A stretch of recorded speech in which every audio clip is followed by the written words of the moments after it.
Assalomu alaykum, Kimyobiz Telegram va YouTube kanali obunachilari. Demak, navbatdagi videoyimiz bu anorganik birikmalarning eng muhim sinflaridan biri bo'lmish. Demak, tuzlarni formulasini yozishni o'rganish, ya'ni mashq asosida demak, tuzlarni formulasini o'rganish mashqi bo'ladi. Ya'ni bu o'rganish mashqini biz fayl holatda tayyorlaganmiz. Mana shu jadvalda biz jadval asosida endi kataklarda numeratsiyasi adashmagan bo'lsa 420 ta tuzni biz formulasini va nomini ayni mana shu jadval asosida yozib olishimiz mumkin bo'ladi. Endi ayrim tuzlar tabiatda mavjud bo'lmasligi mumkin, faqat shu nazariy jihatdan o'rganishlik uchun bu foydali bo'ladi deb o'yladik. Va biz bilamizki, tuzlarda o'rta tuzlar, nordon tuzlar bo'ladi. Asosli tuzlar asosan shu 3 ta tuzga nima qilingan bu yerda. Ya'ni o'rta tuz deganimiz, takrorlab olamiz nazariyasini boshlab. O'rta tuz deganimiz faqat metall va kislota qoldig'idan tarkib topgan tuzlar o'rta tuzlar deyiladi. Yoki kislota tarkibidagi metall bilan o'rin almashishi mumkin bo'lgan vodorodlarning hammasi metall bilan o'rin almashishligidan hosil bo'lgan tuz o'rta tuz deyiladi. Yoki asos tarafdan qaraydigan bo'lsak, xo'p, asos tarkibidagi gidroksil guruhlarning barchasi kislota qoldig'i bilan o'rin almashishidan hosil bo'lgan tuz o'rta tuz deyiladi.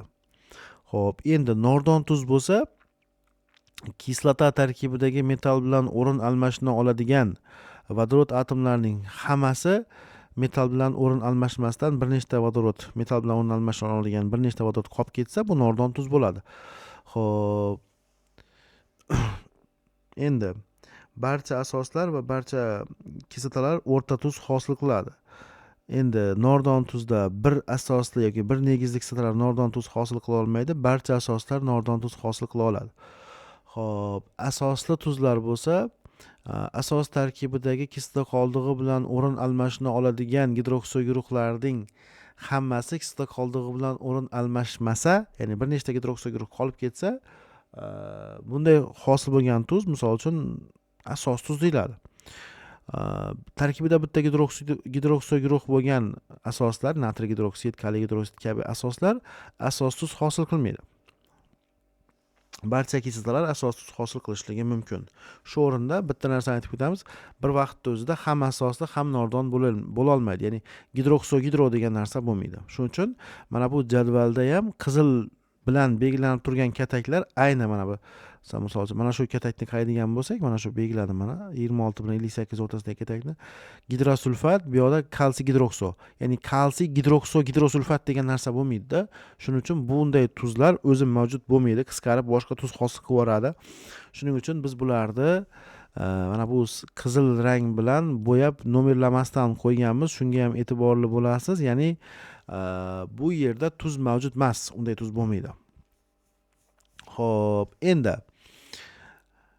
gorizontal qatorda qoldiqlar, asoslarning qoldiqlari, o'rta tuz va asos tuz qoldiqlari keltirilgan. Vertikal qatorda kislota qoldiqlari, nordon tuz qiladigan va o'rta tuz qiladigan qoldiqlar keltirilgan. Misol uchun qarang, birinchini qaraydigan bo'lsak, birinchi.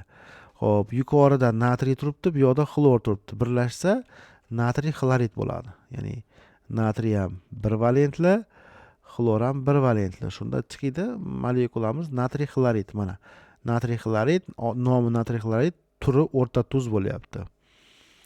Xo'p, endi ikkinchini hisoblab ko'ramiz. Biz qaytamiz, ikkinchiga qaytamiz. Ikkinchi bu yoqda ekan natriy nitrat bo'ladi shunda bu. Natriy nitrati.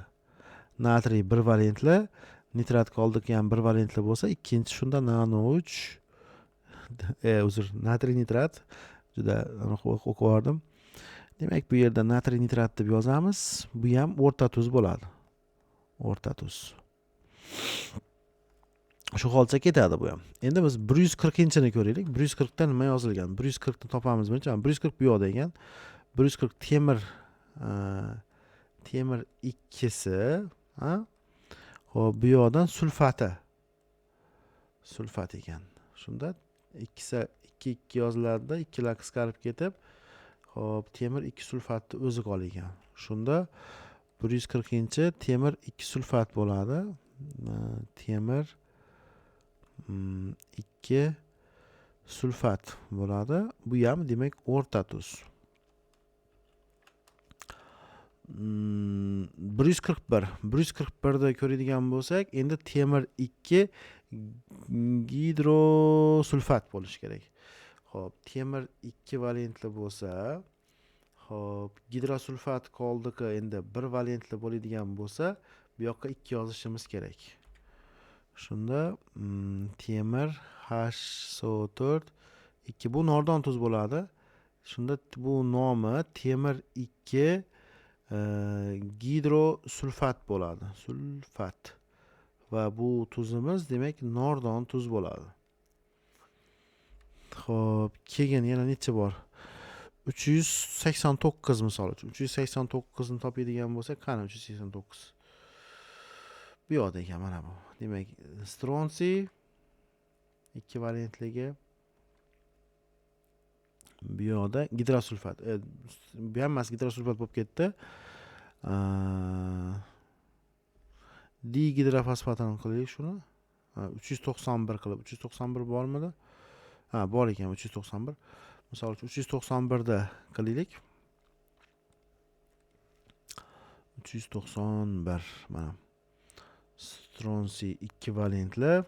Keyin bu yog'imiz digidrofosfat. Digidropirofosfat. Digidrofosfat ekan uzr. H2PO4. Shunda bu qoldiq 1 valentli bo'lsa, bu yog'iga 2 tushadi. Buni almashib tushadi bu yoqqa. Bu nordon tuz bo'ladi shunda. 392 stronsiy digidrofosfati bo'lsa 2. Stronsiy o'zgarmas valentli stronsiy. Xo'p, digidro fosfat bo'ladi. Bu nordon tuz hisoblanadi. Mana shunday holatda bu yerda berilgan 420 ta tuzni formulasi bu yoq tomondagi o'xshab keltirib chiqariladi va ularni yozib, jadvali bor, Word fayl tashlab beriladi, PDF fayl tashlab beriladi. Ana shu asosida mana shu jadvalga to'liq yozib chiqish kerak bo'ladi. Ya'ni formulasi, nomi va tuz turini yozib chiqish kerak bo'ladi. Ushbu tuzlar mavzusiga oid moddalar formulasini yozish uchun maxsus jadvalimiz sizga foydasi tegsa, biz eng asosiy maqsadimizga erishgan bo'lamiz. Hurmat bilan, Rustam Temur Rustamovich. E'tiboringiz uchun rahmat. Sog' bo'linglar, salomat bo'linglar.